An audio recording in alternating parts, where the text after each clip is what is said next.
jadi bahan nostalgia. Karena Sepang nggak pernah netral, bro. Dia tempat di mana juara bisa lahir, tapi juga tempat di mana legenda bisa jatuh. Dan kayak yang mereka bilang di pedok, kalau lu bisa menang di Sepang, lu bukan cuma cepat. Ini kelebihan nonton MotoGP di sirkuit Malaysia Sepang. Nih, walaupun hujan, banyak gresten-gresten, ada atapnya. Minggu ini MotoGP kembali di sirkuit yang terkenal banget di Asia Tenggara. So, mari kita bahas Sepang International Circuit. Definitely Mandalika is not my circuit. I mean, I started. Kadang di Sepang bisa lebih murah. Tapi ini hal yang menarik ya. Iya. Yang saya kaget luar biasa ya. Toiletnya barusan direnovasi bersih sekali. Ada bubaran. RM20,000 Malaysia punya VIP pass. Boleh kita buat apa dalam GP Sepang? Kita tengok motor depan mata. Kenapa boleh masuk sampai dalam? Tengok dekat, boleh berdiri dekat tepi motor, boleh pegang motor. Sebab Well, I've been thinking about you, and I think I have to listen because.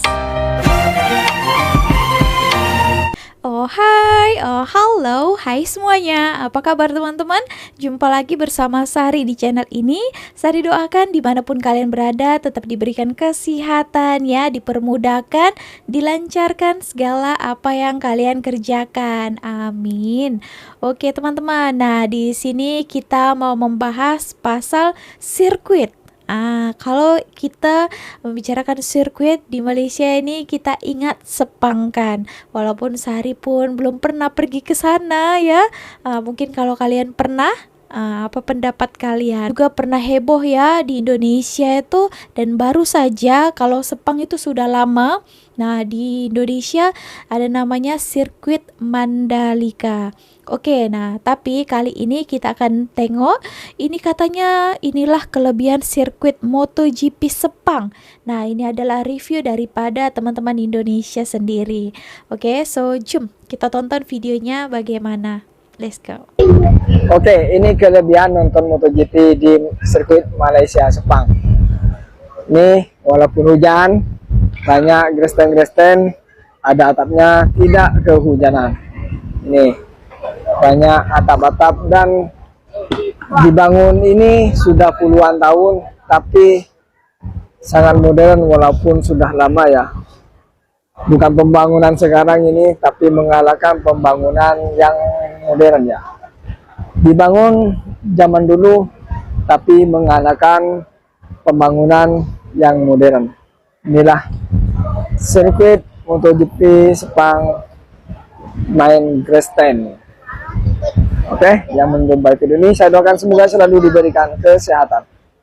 Guys, minggu ini MotoGP kembali di sirkuit yang terkenal banget di Asia Tenggara. So, mari kita bahas Sepang International Circuit. Sirkuit Sepang punya panjang 5,543 km. Jumlah tikungannya ada 15, 10 right corners, dan 5 left corner. Part yang paling ikonik dari sirkuit ini adalah 2 lurusan yang disatuin sama hairpin di tikungan 15. Yang menarik juga adalah sirkuit Sepang itu didesain sama Herman Tilke. Dia adalah mastermind di balik arsitektur sirkuit modern yang dipakai di MotoGP dan Formula One. Biasanya sirkuit yang didesain sama Herman Tilke ini punya perpaduan tikungan cepat dan tikungan lambat, teknikal banget tapi possible buat aksi overtake kayak Sepang International Circuit ini guys. Selain seru dari layout sirkuitnya, Sepang itu juga punya cuaca yang unpredictable guys. Kadang tuh bisa panas banget, kadang tuh bisa hujan gitu guys. Pokoknya kalau MotoGP lagi di Sepang tuh nggak boleh di skip sih guys, wajib banget nonton. Supaya kalian nggak ketinggalan, ini jadwalnya buat hari Jumat ada FP1 sama practice, ini buat hari Sabtunya, dan ini buat hari Minggu ada race-nya guys. Nah kalian bisa nonton semua sesi tadi yang lengkap dan live di Sport TV Now ya guys. Thank you guys for watching and follow for more updates and motorsport content.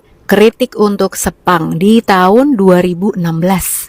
Ini langganan kritik banget nih buat Circuit of the Americas ini di tahun 2021.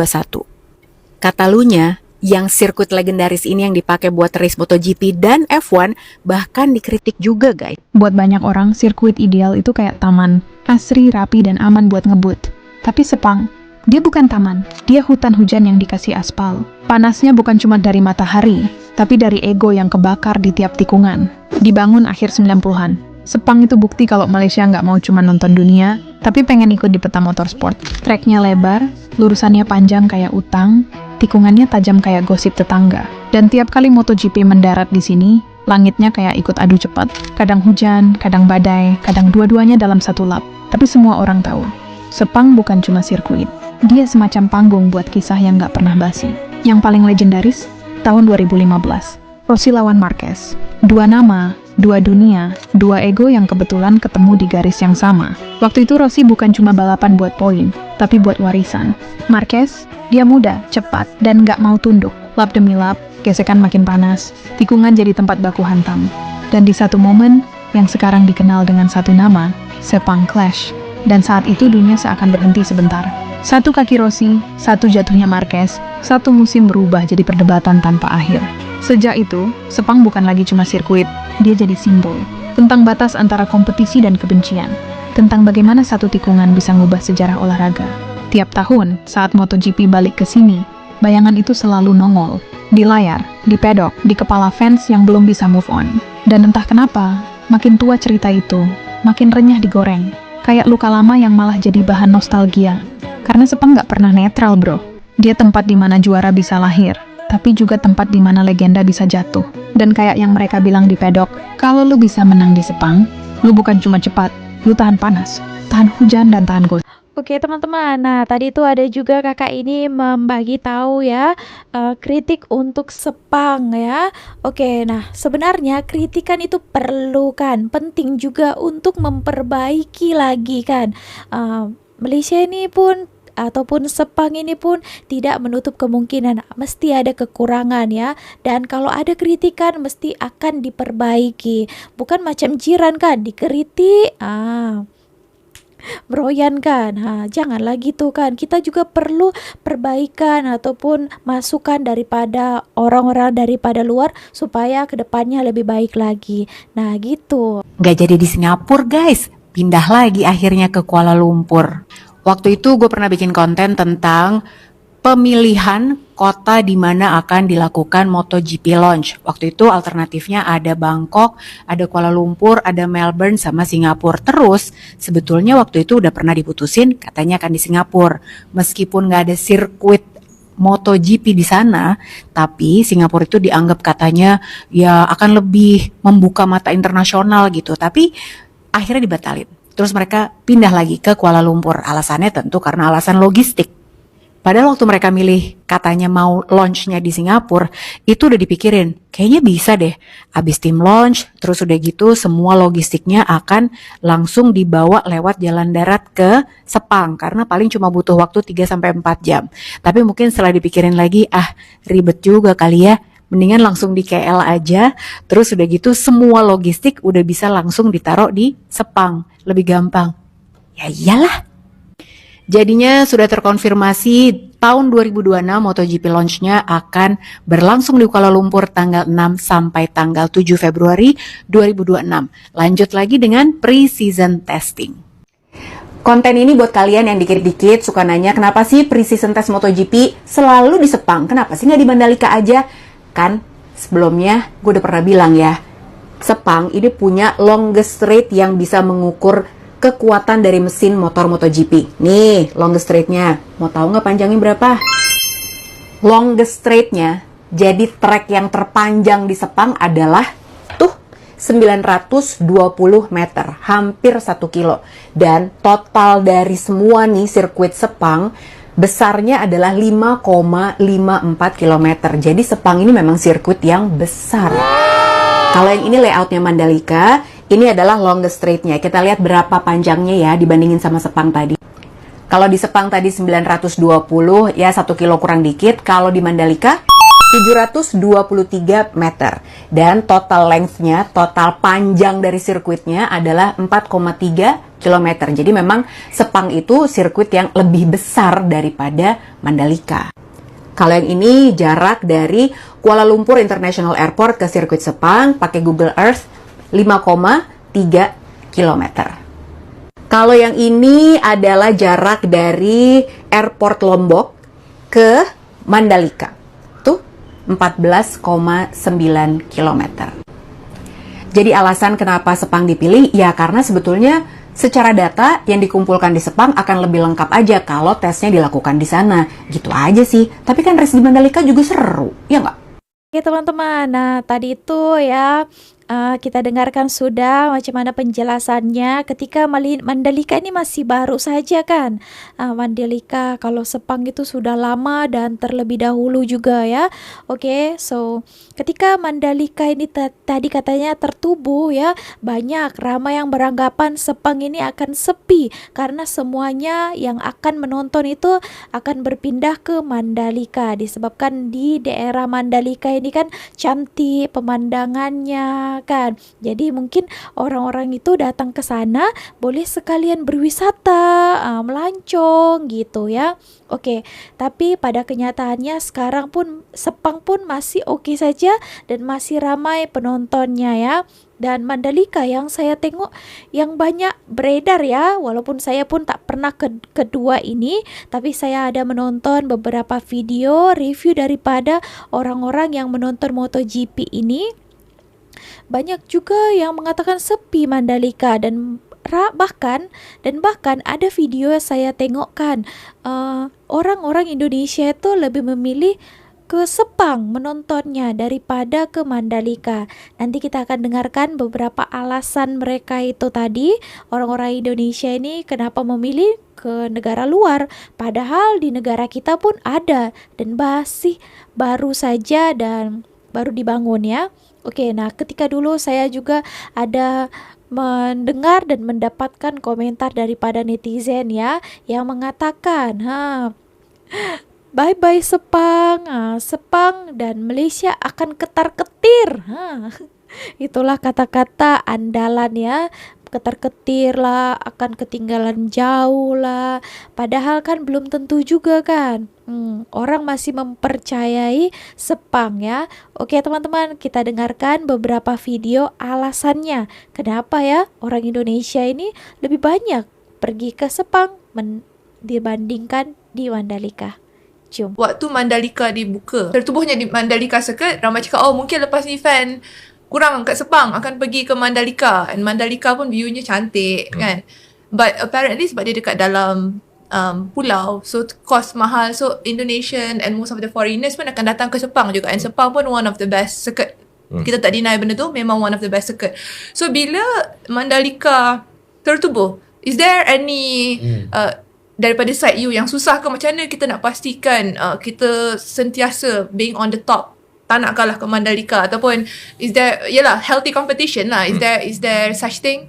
Okay, first and foremost I have to give credit lah to the brainchild of Sepang ni. Memang dari segi lokasi, kalau nak kita bandingkan track kita dengan track-track yang luar ni, I rasa tak ramai yang ada kita punya strategic location yang just next to the airport. Betul. Betul. Kalau pergi mana-mana pun at least 1 hour lah daripada airport ke the circuit. So dari segi lokasi we have the best. Dari segi entry, dari segi logistics, dari segi hotel, we have the best. Right? Tak boleh banding dengan tempat lain. You go to Buriram 5 hours daripada Bangkok, right? And then compare Mandalika of course you boleh fly terus ke sana, tapi getting there is not easy. It's not easy. And then dari segi hotel, I mean Mandalika will thrive maybe another 4-5 years once they have the facility and everything, dia akan ni.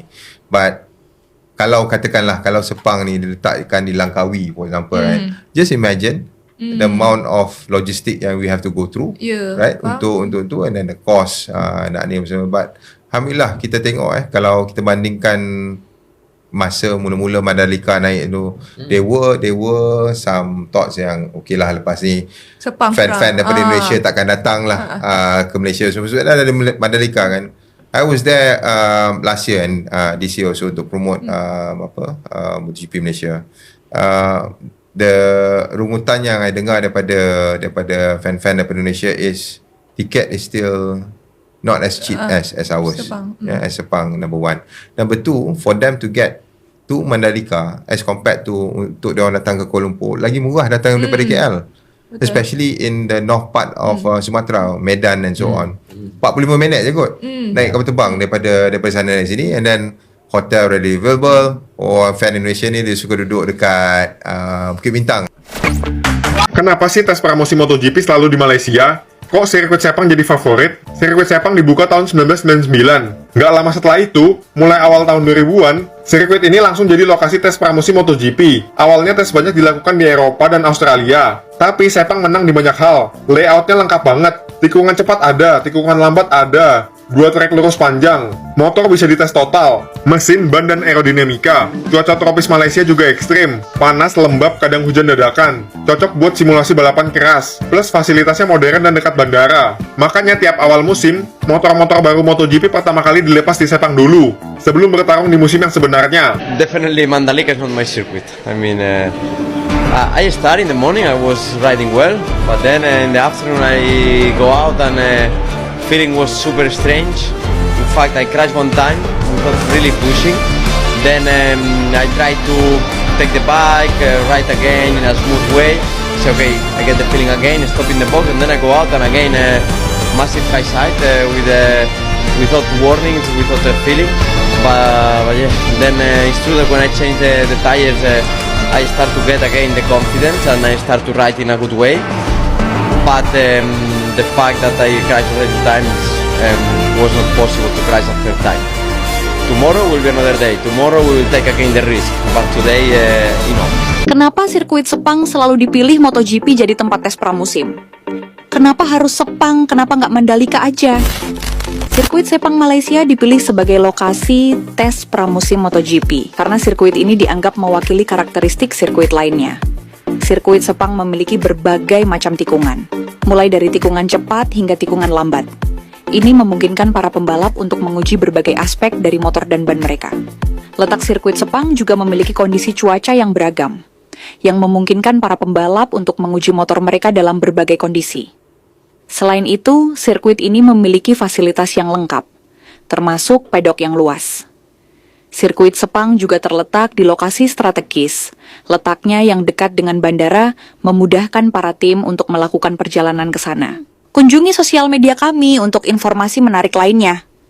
Hari kedua ke Sepang untuk MotoGP Malaysia 2024 dan hari ini kita akan nonton sprint race. Tadi udah kualifikasi juga udah nonton dan gue juga pengen cari-cari nih orang Indonesia yang nonton di Sepang. Pengen tahu gue kenapa mereka lebih pilih nonton di Sepang daripada nonton di Mandalika. Nah, nanti pokoknya kontennya nantikan saja di akun TikTok saya. Oke? Ada lagi nih penonton dari Indonesia. Jakarta Om ya? Jakarta. Di mana Jakarta ya? Di Kelapa Gading. Oh, Kelapa Gading. Yeah. Dekat saya Durian Sawit. Jadi udah 20 tahun Om. Dari 2004. Yeah. Nah, ini mau tanya Om. Apa sih yang bikin orang Indonesia tuh lebih milih nonton di sini daripada Mandalika? Ya, mungkin yang pertama ya awalnya kan ada di Sepang dulu ya. Iya. Ya. Yang kedua karena kadang kalau kita hitung secara total ongkos, terus terang kadang di Sepang bisa lebih murah. Tuh, betul ya. Kan? Mungkin salah satu nih hal yang menarik ya. Iya. Saya barusan ke toilet nih. Iya. Karena saya 2 tahun terakhir, saya kebetulan dapat akses ke corporate suite dan pedok. Jadi saya tidak pakai toilet yang di main grandstand. Oh iya. Yang saya kaget luar biasa ya. Toiletnya barusan direnovasi bersih sekali. Oh. Padahal bubaran balap ya. Tapi di Mandalika juga pernah? Di Mandalika pernah saya 2 kali. Yang pertama di Mandalika mulai dan tahun kedua. Tahun ini enggak. Ya mudah-mudahan harapannya ada perbaikan lah. Ya harapannya Mandalika bisa, karena saya sebagai warga negara Indonesia juga inginnya Mandalika juga lebih bagus ya. Oh iya. Pasti secara akses ke sirkuit rasanya itu penting. Oh ya. Akses ke sirkuit masih susah. Ya, hotel juga ya. Mungkin akomodasi mesti diatur. Akomodasi ya. Kan bener kan. Itu dan mungkin satu hal juga posisi nonton balap itu di Mandalika perlu diperhatikan yang enak karena di Mandalika biasa yang dijual itu lebih banyak di seperti di kita main grandstand. Tapi itu posisinya hanya di depan pedok. Kan seru waktu mau start, waktu lihat persiapan, tapi begitu balap mungkin trek lurus aja terlalu kenceng tuh. Ya. Betul. Oke Om. Di Malaysia nih main grandstandnya kedua. Main grandstand tuh ada di situ tuh. Kita lihat 2 sisi. Bisa lihat 2 sisi. Jadi waktu Sepang Clash tuh di kejadian di tikungan yang situ ya. Orang bisa lihat langsung tuh. Sama itu waktu Sepang Clash sama ya ini cuman Sepang Clash yang boleh dibilang paling memorable ya. Oke, kalau gitu.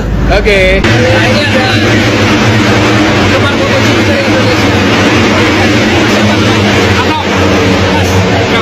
Kenapa lebih pilih pada Sepang daripada Mandalika? Jauh lebih nyaman. Tribun oke, oke, akses oke, makanan oke. Tiket lebih murah juga. Tiket pasti lebih murah, hotel masih banyak sekali. Tapi mudah-mudahan Mandalika suatu saat bisa ngejar lah ya. Pastinya, harapannya gitu. Proses, semua butuh proses. Oke, thank you. Bang, cuma tanya aja. Kenapa lebih milih nonton di Sepang daripada di Mandalika? Pilih Sepang daripada Mandalika. Lebih worth it semuanya.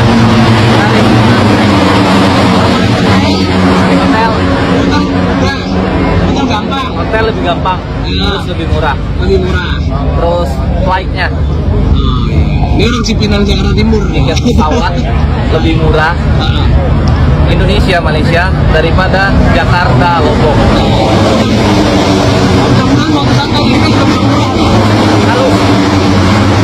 Harus lebih murah. Nah, kalau ini kalau saya tanya orang Batam. Dari Batam.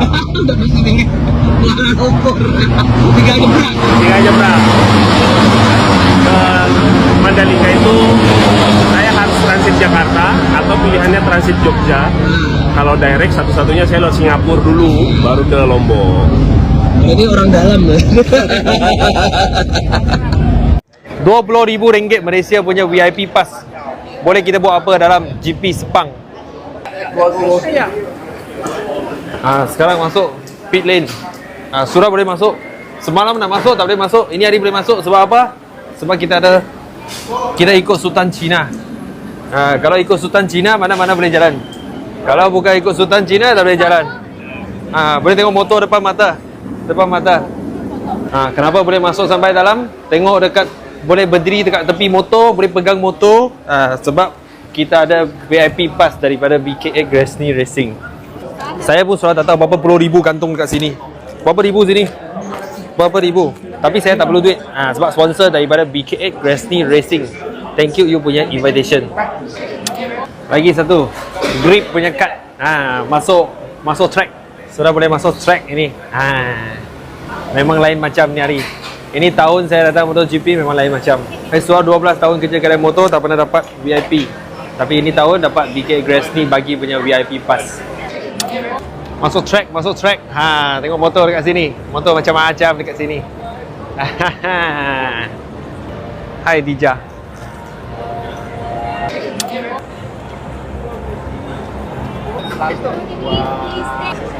Alhamdulillah. Ini tahun memang ada rezeki. Boleh masuk sini. Memang tak pernah masuk. 12 tahun kerja dekat kedai motor, tak pernah masuk. Saya pun tak tahu kenapa. Mungkin tak cukup famous. Mungkin sebab tak cukup famous. Tak ada orang nampak saya biasa kot.